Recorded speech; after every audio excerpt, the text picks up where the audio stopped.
Well, I have to hand it to them. We finally have a guild quest line that involves us actually doing the activity advertised. No mages questing through ruins, no sellswords overcoming lycanthropy, no thieves murdering small nations for a god's favour. We finally have some plain old assassins assassinating.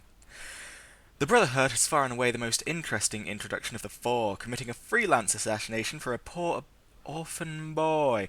The introduction is suitably creepy, a Vento's house utterly devoid of any sound except the child's macabre praying, with a dash of dark humour, the children's reaction to Grellad's death. It's a huge improvement over Oblivion, where the only way to gain the Brotherhood's notice was to murder someone on your own time, for basically no reason. It also does right what the Thieves and Mages guilds did wrong, but which the Companions guild was alright with as well. The characters interact with each other and the background chatter really helps build the feeling of family that the Brotherhood bases itself on. As for the characters themselves, well, they're the standard Brotherhood fare. We have the silky yet slimy Astrid as our LeChant stand-in, Fester and Arnbjorn to serve as your two grumpies, Kirava as the creepy Argonian, Babette as the resident vampire, and Cicero as the adoring fan from Oblivion's Arena questline. Oh god, but there is also Nazir. Nazir, whose voice was carefully crafted by the gods, whose larynx is capable of producing sounds you want to have sex with. I do believe I recognise him as Fallout 3's Three Dog, though there's something about the fine voice cracking grisly puns that makes it all the better. We start off with a few basic assassinations, and I really like the way it goes. We have 3 no questions asked, no story assassinations to get a feel for stealth killing, though those in the more crowded areas can usually be goaded into attack. You by no means have to do that though if you like a self-imposed challenge, or have any sneak perks at all, in which case you can stab someone in the face and they wouldn't notice you.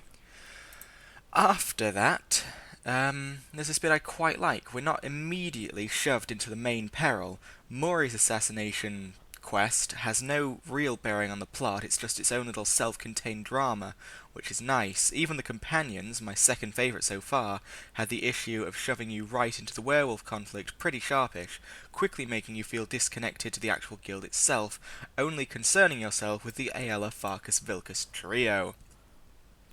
Instead, we get a nice little self-contained quest and are then shoved into the main drama. Well, sort of. There are 2 main... pardon me, good lord, heavens to Betsy's. There are 2 main plots at play with the Dark Brotherhood. Cicero, the Night Mother, and your being a listener, and the assassination of the Emperor, and all the preparations leading up to that.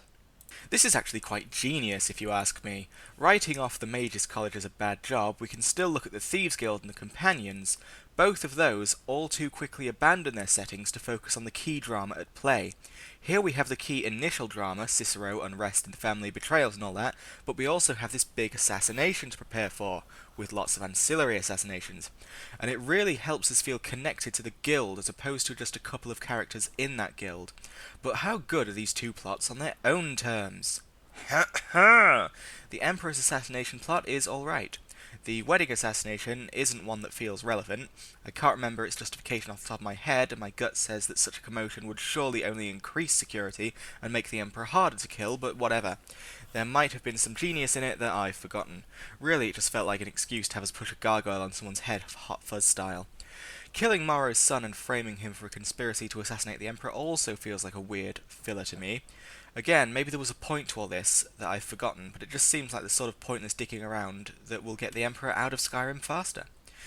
The gourmet and his underling are the only murders that feel to me like they're actually paving the way for the Emperor's assassination. We take over his chef and poison his food. Simple enough, right?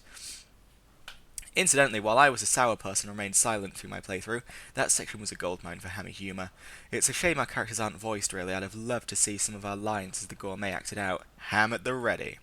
So the bloke we killed is a decoy, and the 2 plots collide for a bit, and then we get back to the murder at hand, which is just clambering onto a ship and bashing his head in. Sort of makes all that build-up feel like a waste, but some of the assassinations were, well, amusing. Still quite fun, so there's that.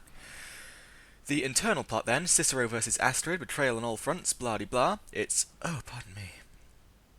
It's pretty simple, really. Astrid had dropped many, if not all, of the more religious, cult-like aspects of the Dark Brotherhood and made them a more straight-up knife for hire. Cicero is a staunch follower of the old ways and had a fit. Once we dealt with him, we thought we were done, but it turned out Astrid was in fact a traitor, trying to have us killed in exchange for a little comfort. She should have known better than to disclose her organization's location to a man whose son she just killed, but there you are. Turns out she was a bit of a fool. Still, it lends itself to a rather disturbing half-dead burned body chat, so that's nice. Basically, everyone's dead and we become the leader of count 'em, two people. Pretty good stuff. All in all, the Dark Brotherhood questline is my favourite of the four guilds. Sure, it essentially had a one-note plot like all the others, but the filler felt better implemented and less repetitive, and it felt like the only guild to really truly embrace its own setting. Plus, we have Nazir's voice. And that voice. If they just voiced every character in the Mages College with that voice, I'm sure it would be a golden standard of gaming. Thank you for listening to me ramble on and sort of spew phlegm at you. I will see you later for the Civil War.